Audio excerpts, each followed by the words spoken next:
Hi, it's Rich at Marvelous Ministries. The topic this morning is about how do I witness to others? Well, let's start off with the two commandments we have in the New Testament. First, to love God, and second, to love your neighbor as yourself. To love all people, to love God's creation. So if you're going to love somebody, if you want to deliver them a message, you need to deliver it with love.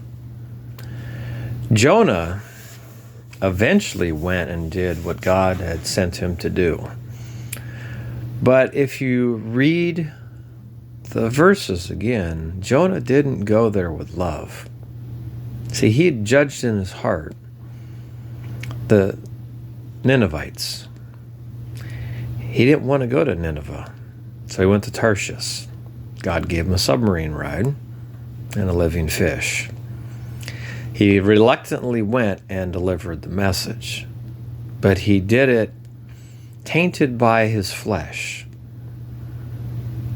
See, we who are Christians have Christ dwelling in us, and we are in Christ.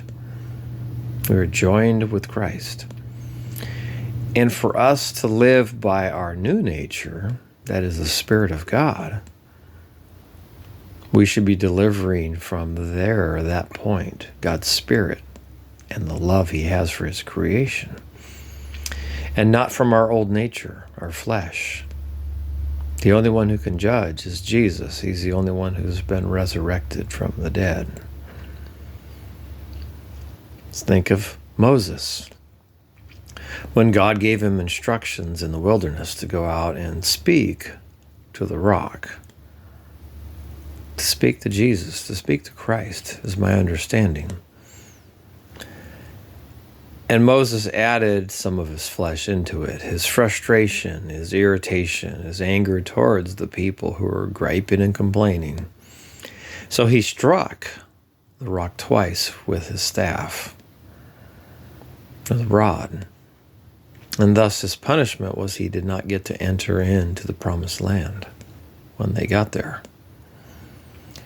So my encouragement and advice, this is not correction, this is not me saying you're doing it wrong and I know it right. No, this is just my advice. This is from my heart. Where my heart is now is to deliver a message of love, of grace, of mercy, and forgiveness from God to those that God allows to be in your life. The fruit of the Spirit. Read up and pray about the fruit of the Spirit, the signs that God's Spirit is leading you, and compare it to how you have thought about sharing the good news, the gospel. Thanks for watching. This was Rich at Marvelous Ministries. I hope and pray this helps people.